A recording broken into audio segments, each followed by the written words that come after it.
The hallway smelled faintly of cigar smoke and rain. Every step echoed against the marble floor, too loud, too final. Two men in black suits walked ahead of me, their shoulders squared, their silence heavy. They didn't speak, didn't look back, didn't need to. The message had already been clear. The cartel boss wants to talk to you. I'd spent the last few hours locked in a small guest room somewhere deep inside the Navarro estate, if you could even call it that. It wasn't a home so much as a fortress of glass and stone perched above Los Angeles, where money glittered like armor and secrets were buried under designer rugs. Now, as the guards led me down the corridor, I couldn't tell if it was fear or adrenaline making my hands tremble. When they stopped before a massive oak door, one of them knocked once, a dull, heavy sound. A voice inside answered, low and measured. "Bring her in." The door opened. Victor Navarro sat behind a mahogany desk, backlit by floor-to-ceiling windows overlooking the city. The night lights below shimmered like 1,000 restless souls. He was alone, no guards. No assistants, just him and a single glass of whiskey half empty beside a stack of papers. He didn't look up right away. "Sit," he said finally. I hesitated. "Please," he added, without warmth. I sat. The chair was too soft, the silence too sharp. For a moment, he just studied me, not like a man looks at a woman, but like a chess player looks at the piece that just changed the game. "That's good. It means you're thinking." "I don't really have much of a choice, do I?"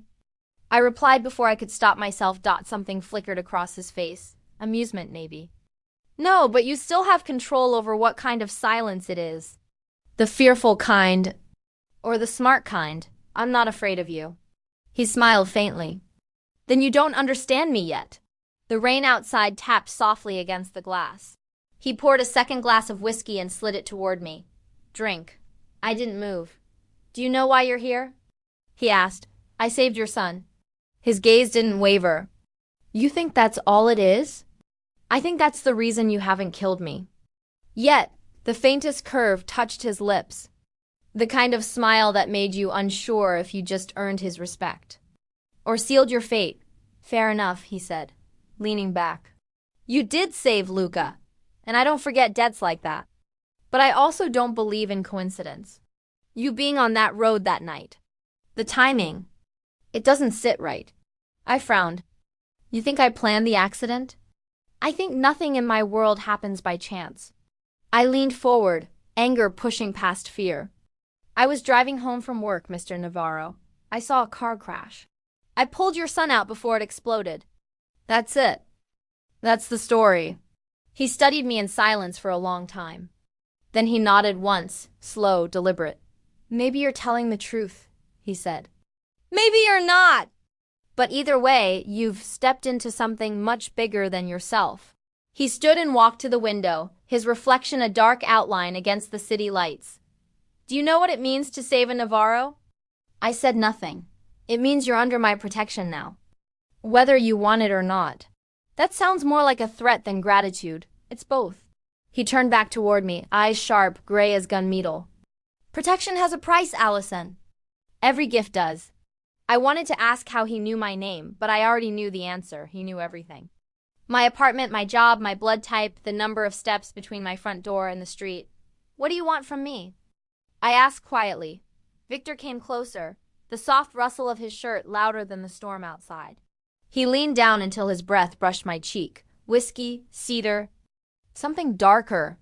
"I want honesty, loyalty, and to understand why you were there that night." "I told you. You told me what sounds right," he interrupted. "But the truth has a rhythm of its own." His hand rested on the table beside me, fingers tracing the rim of his glass. "Do you believe in fate, Allison?" "Not anymore." "Good," he murmured. "Because in my world, fate is just the name people give to consequences they don't see coming." He stepped back, straightened his cuffs. "You'll stay here tonight." "My men will make sure you're comfortable. I have a home." "Not anymore." Something cold settled in my stomach. "You can't keep me here." He tilted his head slightly. "You think you're my prisoner."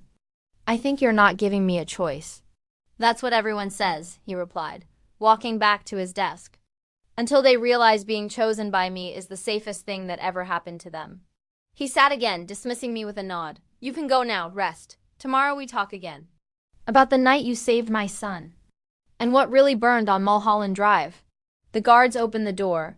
I rose slowly, my legs unsteady, the sound of rain filling the space between us. Before I stepped out, I turned to look at him one last time. He was staring at the city again.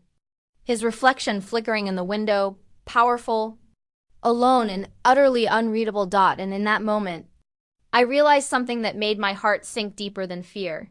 Saving his son hadn't put an end to my story. It had only written the first line of it. The rain stopped sometime before dawn. By the time the sunlight touched the hills, the world outside the Navarro estate glowed a pale, uncertain gold. I hadn't slept. I'd spent the night pacing the corners of the guest room, listening to the faint hum of security cameras in the hall and the quiet shuffle of men stationed outside the door. When I finally opened the curtains, the view almost made me forget where I was. Below me, Los Angeles stretched endlessly, glittering towers dissolving into morning haze, the city's pulse muffled by distance. From up here, it looked peaceful. But I knew peace didn't live in this house. A knock sounded. "Miss Reed," said a soft voice. "Breakfast is ready." It was a woman this time, older, maybe in her 50s, wearing a simple gray dress and kind eyes that didn't quite meet mine. "What's your name?" I asked. "Clara," she said. "Do you work for him?" "I work for the house," she replied gently. Like the two weren't the same thing. Downstairs, the dining room felt like a museum, high ceilings, portraits in gold frames, sunlight caught in crystal glasses. Victor wasn't there. Only 2 guards stood by the doors, and a breakfast spread that could have fed 10 people waited untouched. Clara poured me coffee. "Mr. Navarro will see you after lunch. He's in the East Wing." "Doing what?" She hesitated. "Business." Of course. That word covered everything men like him did. Deals, bribes, blood. I sipped the coffee, watching the steam rise between us. "Do you ever get used to this place, Clara?" Her eyes flicked toward the windows. "You don't get used to it. You survive it." Before I could ask more, one of the guards' radios crackled softly. "Mr. Navarro's son just arrived." Luca. My heart jumped before I could stop it. I hadn't seen him since that night, since fire and gasoline and the weight of his body against mine as the car exploded behind us. And then he appeared at the far end of the hall, limping slightly, one arm still bandaged. He looked older somehow, sharper. His eyes met mine for just a second before he turned toward his father's study. When he disappeared behind the door, Clara leaned close and whispered, "Be careful with that one. He's not like his father." I frowned. "Isn't that a good thing?" Her gaze darkened. "Not always." By noon, Victor called for me. His office smelled of tobacco and cedar again. Sunlight streamed through tall glass doors that opened onto a terrace lined with roses. He was on the phone when I entered, speaking in Spanish, voice low but commanding. I caught only fragments, something about shipments, loyalty, and leaks. When he hung up, he gestured for me to sit.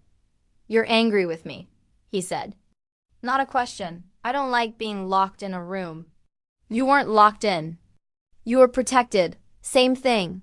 He studied me for a moment. "You don't understand how fragile life can be in my world. People think power makes you untouchable. It doesn't. It just paints a bigger target. Then maybe you should stop giving people reasons to aim at you." A ghost of a smile crossed his lips. "You're brave, Allison." "I'm tired," I said. "Not brave." He stood, walking toward the terrace doors. "Do you want to see what I built this empire for?" I didn't answer, but he opened the doors anyway. Outside, the city stretched below, shimmering, endless. "All this," he said softly. "Everything you see. I built it so my son would never know the hunger I knew, the violence I grew up with. But the truth is, the more you build to protect someone, the more you risk destroying them." I turned to him. "You mean Luca?" His jaw tightened. "He's too soft. Too trusting. He doesn't understand what's at stake." "He's young," I said. "He's dangerous," Victor corrected. "Because he still believes good intentions can save people." He turned back to me. "Do you?" The question cut deeper than I expected. I thought of the night on Mulholland Drive. The rain, the flames, the boy's terrified eyes. "I used to. Victor's gaze softened just a fraction. And now? Now I just want to survive. He smiled faintly. Then we're not so different.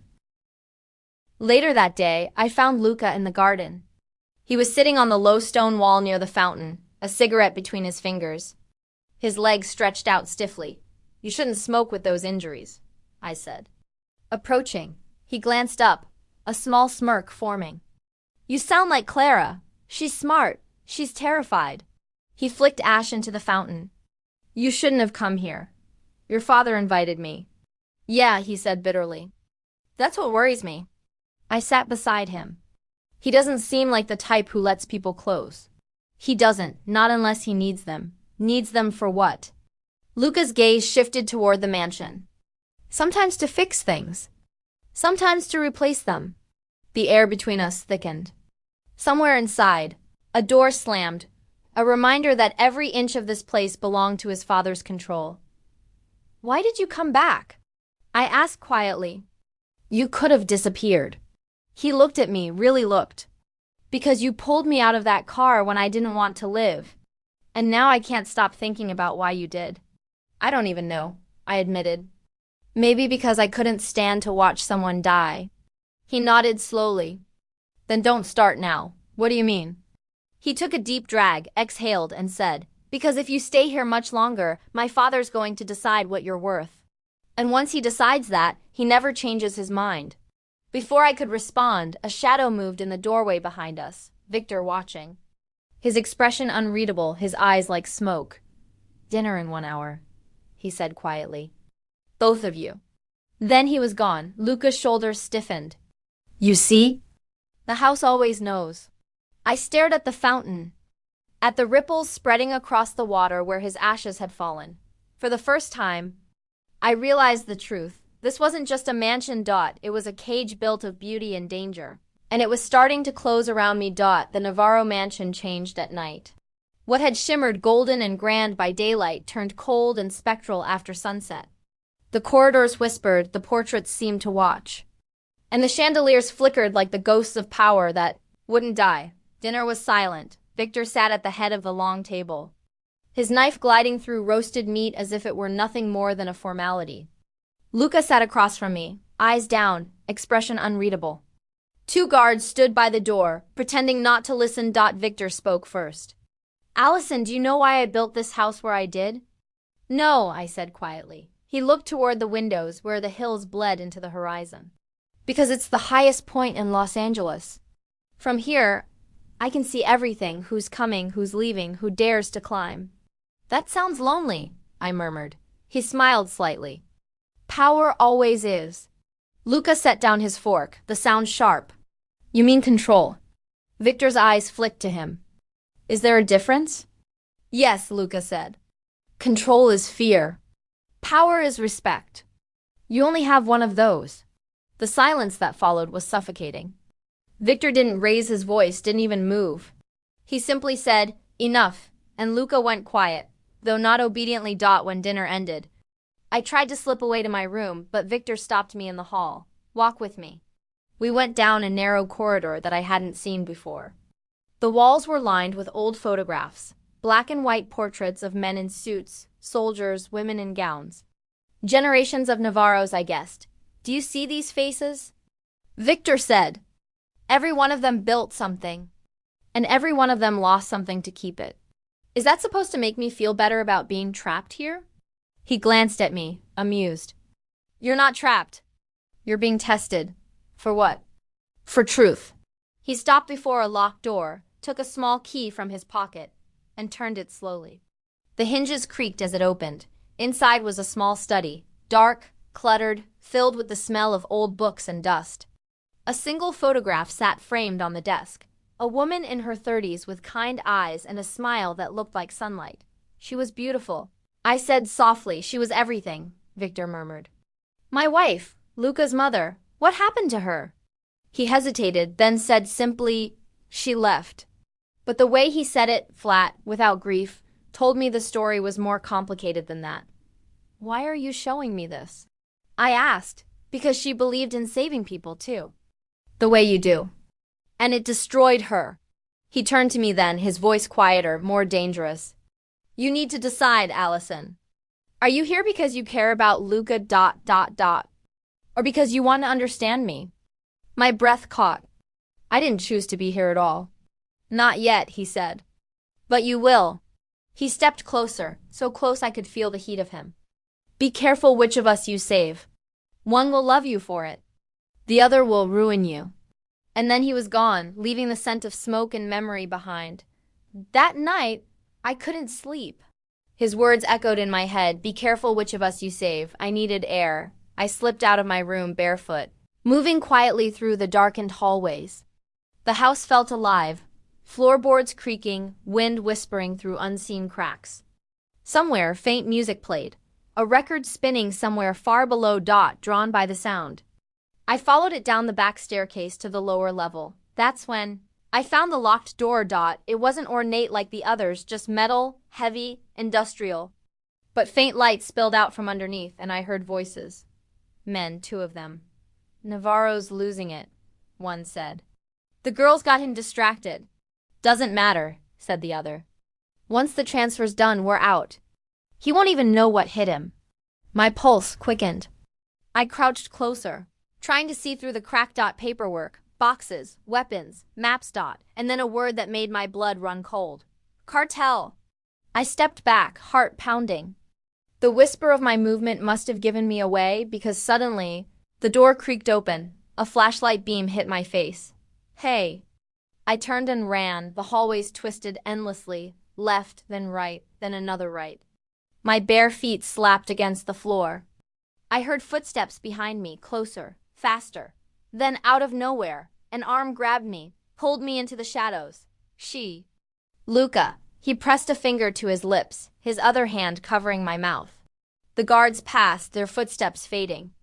When they were gone, he let go. What the hell are you doing down here? He whispered. I heard them, I gasped. They're planning something against your father. Something big. His expression hardened. Who? I don't know, 2 of his men. They said the word transfer. They said he wouldn't see it coming.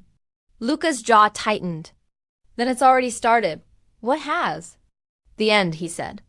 He's been too powerful for too long.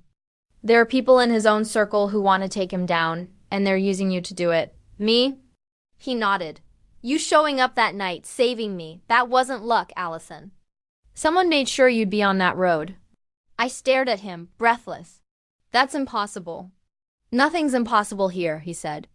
You just haven't seen the rules yet. He stepped closer, voice lower now, trembling with urgency. If you stay, he'll destroy you. If you run, they'll find you. But if you trust me... Luca, what are you saying? I can get us out. Both of us, tonight. The air between us hummed. Fear. Desire. Danger all braided together. I should have said no, but I dn single quotes T. Because deep down, I already knew no one survives the Navarro house unchanged. And the only thing more dangerous than staying was falling in love with the one person trying to escape it. The rain came back just before midnight, soft at first. Then angry, hammering the roof like the house itself was warning us. Luca had already packed a small bag. Cash. Keys, a gun. He moved quickly, efficiently, like someone who'd done this before. His bruised leg slowed him, but his resolve didn't waver. We have one chance, he whispered. Once the storm clears, security will double. We move now. I looked at the window where lightning flashed across the canyon. And if your father finds us before we make it out? He met my gaze, eyes blue and burning. Then at least we won't die in his house. The plan was simple: cross the east courtyard, down through the maintenance tunnels that Clara had once told him about, and out to the forested slope that led toward the old service road. From there we'd find a car, maybe a safe house. Simple. Except nothing in Victor Navarro's world ever was. We crept down the back staircase, our footsteps muffled by thunder. The lights flickered as the storm roared. Somewhere deeper in the mansion, voices echoed, sharp, angry, masculine. They know, I whispered. Luca grabbed my hand. Run. We sprinted through the corridor, past portraits that blurred in the dark. The smell of rain mixed with smoke. The air crackled with tension. At the end of the hall, Clara appeared, holding a lantern. Her face was pale, her hands trembling. "You can't go that way," she said. "They sealed the lower exits." "Clara, please." She pressed a set of keys into Luca's palm. "The greenhouse door. West side. It leads to the cliff path." Luca hesitated. "You'll get in trouble." "I already am," she whispered. "Go." We ran. The greenhouse loomed like a ghostly cathedral at the edge of the property, its glass panes streaked with rain, vines curling up the walls. Lightning flashed, illuminating rows of orchids and hanging ferns swaying in the wind. Luca fumbled with the keys, his hands shaking. "Come on." Behind us, footsteps thundered. "Go." I cried. He found the right key. The lock clicked. We burst through the door and into the storm. Cold rain slapped my face. The wind howled. Below, the canyon dropped steeply, a black abyss carved by years of silence and secrets.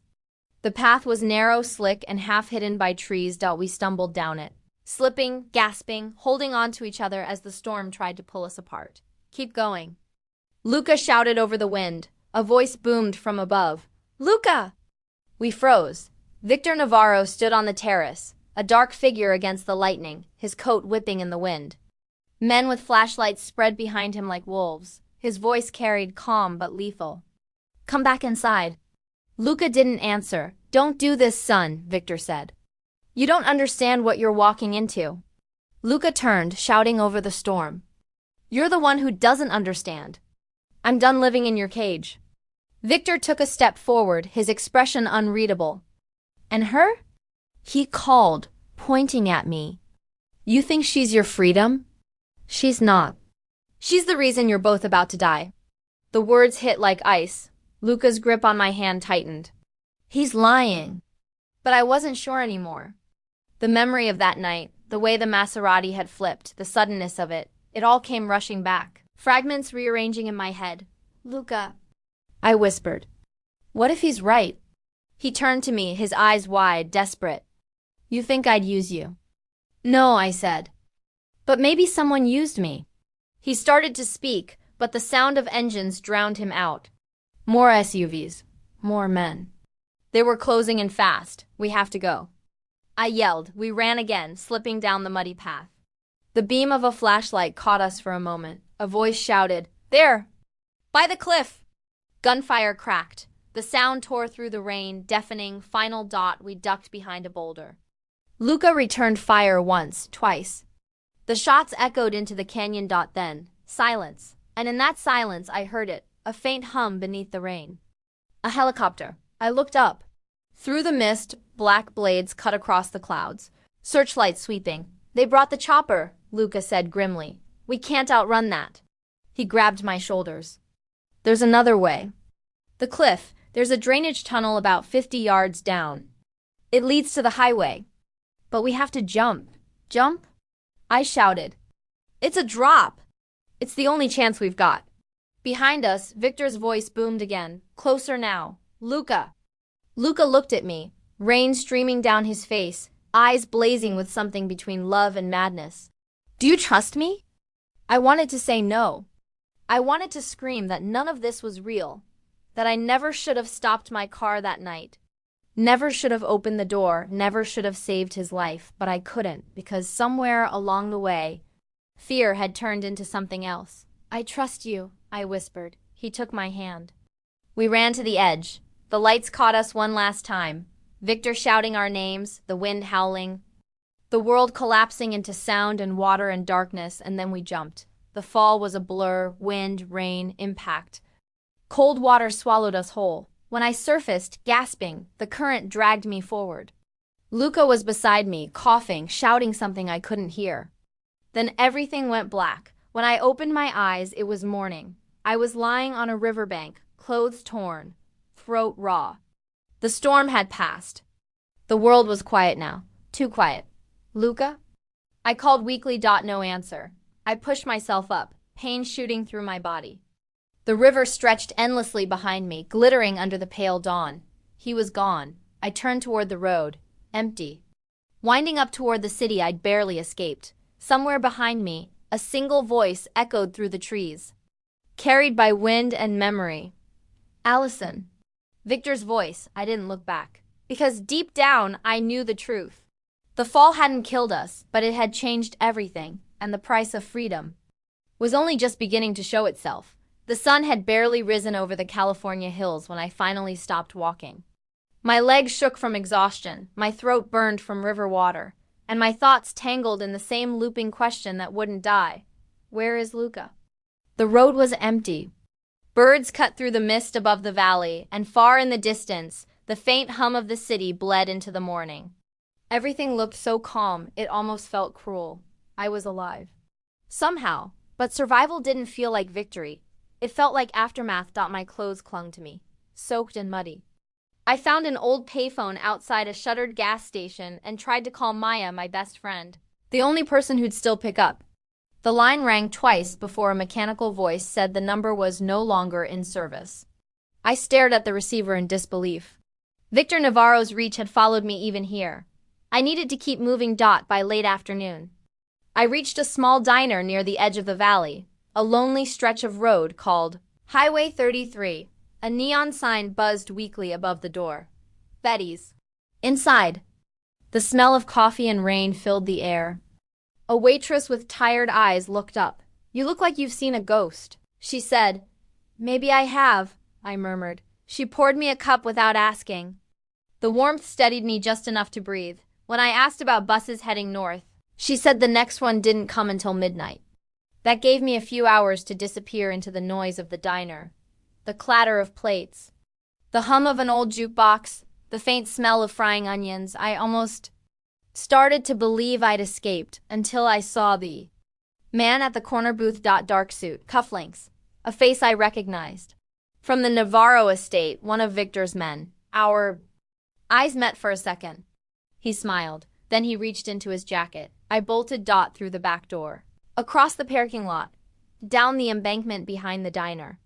My lungs burned as I ran through the tall grass toward the sound of the river again. "Allison!" A voice shouted behind me. "Stop!"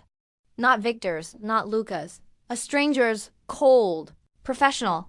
I didn't stop. Then a car screeched to a halt ahead of me. The door opened. "Allison, get in!" Luca. He was alive. I froze for a split second, long enough to see the bruise on his temple, the bandage on his shoulder, the wild look in his eyes.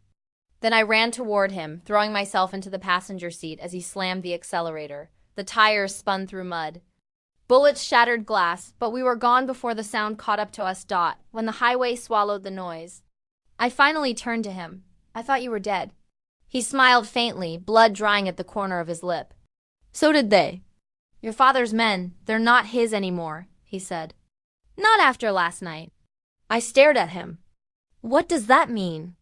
Luca exhaled, the sound heavy. "He's gone, Allison." I didn't speak. "Couldn't. I saw him fall," Luca continued quietly.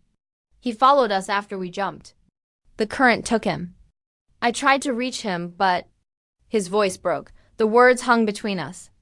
Unreal. Victor Navarro, the man who had ruled Los Angeles from his glass castle, who'd built an empire on fear and blood, was dead. And somehow, his son was driving us away from the ruins. We stopped that night in a small coastal town called Bodega Bay. The wind smelled of salt and eucalyptus, the ocean crashing endlessly below the cliffs. Luca parked near an abandoned pier. Neither of us spoke for a while. The car engine ticked softly as it cooled. Finally, he said, "It's over." I looked at him. "Is it?" He turned to me, eyes tired but bright. "You're free now. He's gone. You can go back to your life." I almost laughed. "You think I still have one?" He looked down, ashamed. "I guess I don't either." I reached for his hand. "Then maybe we build something new." He stared at our hands, the way they fit, the way they trembled. "You don't understand." Everything he touched, the money, the contacts, the cartel, it's all mine now. "They'll come for me." "They'll come for you." "Then we run again," I said. "We keep running." He smiled weakly. "You make it sound easy." "It's not," I whispered. "But it's the only thing left that's real." We slept in the car that night. the sound of the ocean lulling us into fragile dreams. When I woke, the sun had just broken over the water, a red trembling line across the horizon. Luca was gone. The driver's door hung open. On the seat beside me was a note written in his messy scrawl. "Allie, you saved me twice. Once from fire, once from myself. But if I stay, you'll never be free." My father was right about one thing. Debts never die. Someone has to end the chain. So I'm ending it. Don't look for me. The paper trembled in my hands. I stumbled out of the car, the wind biting against my skin. The ocean stretched endlessly before me, wild and merciless dot somewhere beyond the cliffs. The waves swallowed everything that ever belonged to the Navarro Empire: money, power, blood, guilt, and maybe him, too. I stood there until the sun climbed high enough to burn the mist away. Then, I turned and walked. Each step felt like erasing a name, a wound, a life that wasn't mine to begin with. When I reached the main road, I didn't look back. Because I finally understood what Victor had meant, that fate isn't real. Only consequences are.